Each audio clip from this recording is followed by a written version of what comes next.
नमस्कार, आप देख रहे हैं सिटी पोस्ट लाइव और आपके साथ मैं हूं अंजलि। अभी की सबसे बड़ी खबर जमुई से आ रही है, जहां पर जमुई के झाझा थाना क्षेत्र के बलियाडी गांव में हिंदू स्वाभिमान संगठन के कार्यकर्ताओं पर जानलेवा हमला हुआ। संगठन के कार्यकर्ता हनुमान चालीसा का पाठ कर लौट रहे थे, तभी उन पर बदमाशों ने जमकर रोड़ेबाजी की। इस हमले में कई कार्यकर्ता घायल हो गए। उसी के साथ साथ आपको बता दें, जिसमें कार्यकर्ता नीतीश कुमार भी शामिल थे। जिला प्रशासन ने तुरंत कार्यवाही करते हुए 41 लोगों को नामजद आरोपित बनाया है, जबकि 50 से 60 लोग अज्ञात लोगों पर एफआईआर दर्ज की गई है। वहीं पुलिस ने अब तक 9 लोगों को गिरफ्तार कर लिया है और घटना के बाद इलाकों में तनाव बढ़ने के कारण इंटरनेट सेवा को 2 दिनों के लिए बंद कर दिया गया है। इसी के साथ आपको बता दें कि गांव को पुलिस छावनी में तब्दील कर दिया गया है। और इस पूरे मामले पर क्या कुछ कहते नजर आ रहे जमुई के डीएम अभिलाषा शर्मा और इसी के साथ साथ एसपी, जो कि जमुई के एसपी है मदन कुमार आनंद, क्या कुछ कहते नजर आ रहे हैं, पहले आप उनका बयान सुने। इन लोगों की आखिरी भूल होगी और ये जमुई जिला झाझा का बलियाडी का आखिरी घटना होगा। मैं एसपी साहब से हाथ जोड़ के निवेदन करती हूँ कि हमारे जमुई जिला का माहौल खराब ना हो। एक बात क्लियर रखें, हिंदुओं के हाथ में सब छोड़ दीजिए, ये हमारे कभी अपने नहीं होने वाले। आज तक तो मैं बोल रही थी, लेकिन आज मैंने मान लिया, क्योंकि जब बिना कोई गलती का, बिना कुछ सोचे समझे सामने से लाठीचार्ज होने लगे, अटैक होने लगे, तलवारें थी सबके हाथों में, ऊपर से पथराव हो रहे थे, तो आप उस वक्त का माहौल समझ सकते हैं।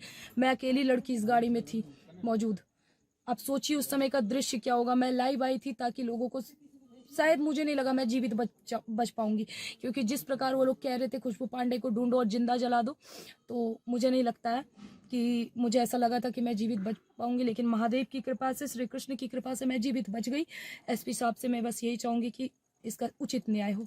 खुशबू जी, आप हमेशा हिंदू तत्व के लिए, सनातन के लिए आप हमेशा आवाज उठाते हैं, और आज कोई भी सनातन को व्यक्ति आपके पक्ष में खड़ा नहीं हो रहा है, क्या गलत बोले? मेरा सवाल गलत है तो बताइए। यही कारण है कि अंग्रेजों ने हम पर राज किया, यही कारण है मुगलों ने हम पर राज किया, और यही कारण है कि आज 80% की आबादी होने के बाद भी हम हिंदू राष्ट्र के लिए मांग कर रहे हैं, सनातन बोर्ड के लिए केवल मांग ही कर रहे हैं।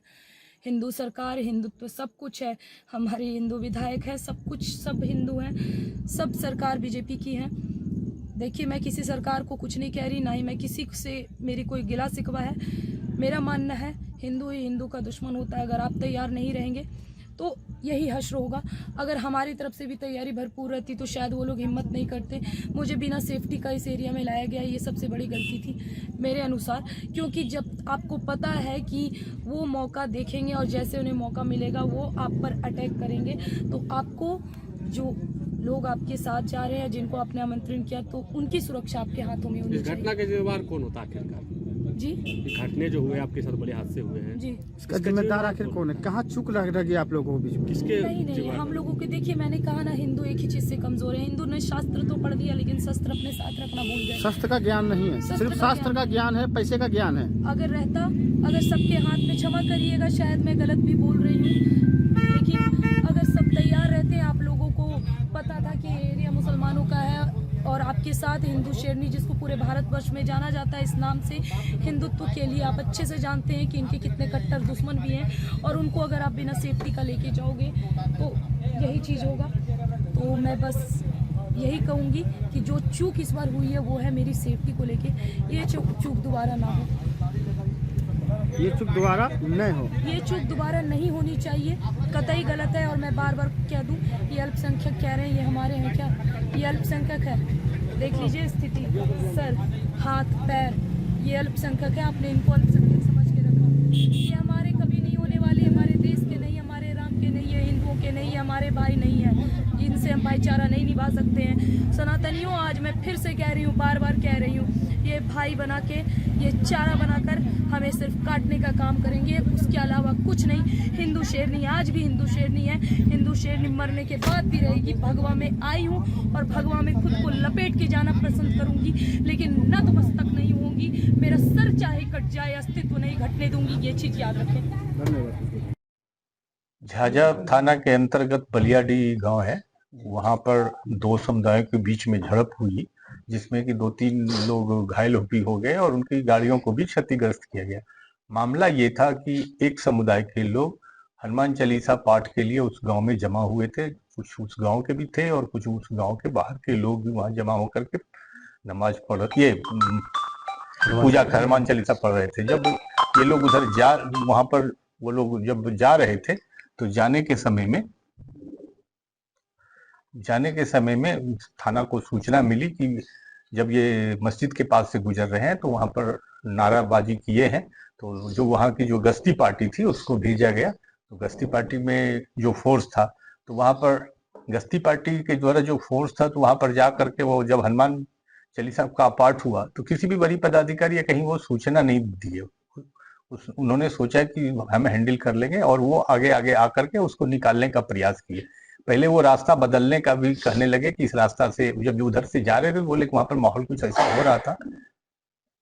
तो गश्ती में जो थे उनको हमने निलंबित भी कर दिया और उनसे स्पष्टीकरण भी पूछा है कि आखिर में आपने बड़ी पदाधिकारी को सूचना क्यों नहीं दिया। और 2 केस हम लोगों ने दर्ज किया है। एक वहां के पब्लिक के बयान पर हमने दर्ज किया है जिसमें कि 41 लोगों को नामजद किया है और अन्य 50-60 लोगों पर उस केस को हम लोग ने दर्ज किया है और उसमें से 8 लोगों को हमने गिरफ्तार किया है। एक दूसरा भी केस हुआ है जिसमें कि वो जो बिना लाइसेंस का बिना ऐसे ही जुलूस जमावड़ा लगाए थे और आपत्तिजनक नारा लगाए थे और विद्वेष फैलाने का जो कोशिश किए थे तो उसके लिए भी एक केस को दर्ज किया गया है। दोनों में कार्रवाई चल रही है और हम लोगों ने दोनों जगहों पर चूंकि जो जिनको चोट लगी थी वो जमुई थाना अंतर्गत थे तो यहाँ पर भी हम लोगों ने शांति समिति की बैठक की। वहां पर भी हम लोग जाकर के शांति समिति का बैठक किए और अभी माहौल शांतिपूर्ण है। सर, और मिली जानकारी के अनुसार से वहाँ बताया जा रहा है कि कार्यक्रम समाप्त हो गया था, वापस जब लौट रहे थे तब ये घटना हुआ और उस वक्त जो पुलिस प्रशासन थे उस रास्ते से आने से रोक भी रहे थे। तो उसके बाद नहीं मानने के बाद ये घटना घटी है मस्जिद के पास। हाँ, वो ये लोग को बोले कि इधर से नहीं जाना, वो सेफ रास्ता एक था उधर से ले जाने के लिए वो चाह रहे थे, लेकिन कुछ लोगों ने जो वहां पर जो पूजा पाठ कर रहे थे तो बोला कि नहीं हम इसी रास्ते से जाएंगे। तो इस बात की सूचना बड़ी पदाधिकारी को दी जानी चाहिए थी, तो वो नहीं दिए और फिर उसी रास्ते से लाए और फिर जो कार्रवाई करना चाहिए था वो नहीं करके वो मतलब कि वहां पर स्थिर रह गए। अगर वो भी समय से कार्रवाई करते तो कुछ हद तक इसको रोका जा सकता था। तो क्या लगता है सर, जब पुलिस की बात उन लोगों ने नहीं मानी, इस रास्ते से जाने के लिए मना कर दिया जा रहा था, तो लगता नहीं कि ये कानून इसी बात के लिए तो हम लोगों ने एक कांड दर्ज किया है, दूसरा कांड दर्ज किया है कि आप बिना बताए वहां पर जुलूस निकालते हैं। पूजा पाठ करना कोई गुनाह नहीं है, लेकिन जुलूस निकाल रहे हैं और रैली निकाल रहे हैं और वो भी जो उस जगह पर जहां पर कि नारेबाजी कर रहे हैं, जो मस्जिद है जहां पर आपत्तिजनक नारे आप लगाते हैं, तो उसके लिए तो कांड दर्ज किया गया और उस पर भी कार्रवाई होगी और कड़ी कार्रवाई होगी। कितनी बड़ी चुनौती है आपके? ठीक है, चुनौती तो इस टाइप का पुलिस में आता रहता है, बट हम इतनी कस के कार्रवाई करेंगे कि भविष्य में इसकी पुनरावृत्ति न हो, इतना तो हम कस के कार्रवाई करेंगे। 2017-18 में कुछ इसी तरह की घटना जो हुई थी, इसके चलते जंगी का माहौल पड़ा। हाँ, माहौल खराब करने के लिए कुछ अराजक तत्व होते हैं, इस तरह के लोग होते हैं जो कि चाहते हैं कि हम समाज का माहौल खराब करें। हम आप लोगों के माध्यम से ये संदेश देना चाहते हैं कि जो अफवाह है, अफवाह न फैलाएं, समाज में शांति बनाए रखें, शांति व्यवस्था में सहयोग दें और हम आपके साथ हैं। स्थिति पर काबू करने के लिए बाहर से भी पुलिस बल की मांग की गई है या तैनाती की गई है? हाँ, जरूरत होता है, कभी कभी हर जगह पर हम लोगों ने एहतियातन बाहर से भी कुछ बल मंगाए हैं। अभी स्थिति क्या है सर? अभी स्थिति शांतिपूर्ण है। तो उन्हें क्या संदेश देना चाहेंगे जो इस माहौल को और भी खराब करने का प्रयास करने वाले? वो निश्चित तौर पर ये जान लें कि उन पर कस के कार्रवाई होगी और वो अपने मकसद में कामयाब नहीं होंगे। क्या नाम हुआ आपका? मेरा नाम हुआ सुरेंद्र सिंह। क्या? सुरेंद्र सिंह। और ये छत पर ईंटा पत्थर कैसे आ गया? वहाँ से भी लोग पत्थर चलाए, ढला पत्थर जो है ना, हाँ। वहाँ से सब चलाया, ईंटा चुन चुन के। पूरा मतलब इतना ईंटाबाजी हुई है कि आपके छत पर भी ईंटा गया हुआ है? छत पर भी ईंटा गया है, एल्वेस्टर पर भी गया है, वहाँ भी छत पर गया है, यहाँ जैसे पूरा यहाँ ढला पत्थर। किनके द्वारा चलाया गया और क्यों चलाया गया?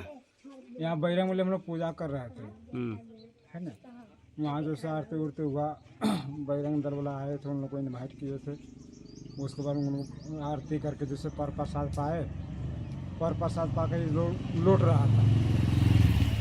लौटते वजह से जैसे वहाँ 20 मिनट टोली में गया, वहाँ जैसे मस्जिद के पास। मस्जिद के पास हाँ, पास ढला पत्थर किया, जैसे गाड़ी उड़ी सब छूट चार दिया। कई लोग घायल भी हुए थे। हाँ, 2-3 अब क्या माहौल है? अब यहाँ क्या अभी मतलब तो आज सुबह से जो सो शांति है, सब शांति है? शांति है। पूरा सब लोग खाली हैं, घर छोड़ के लगता है भागे हुए हैं। हाँ, जो ढला पत्थर चलाया होगा लोग भागा होगा। कौन सा गांव है ये? ये बलियाडी है।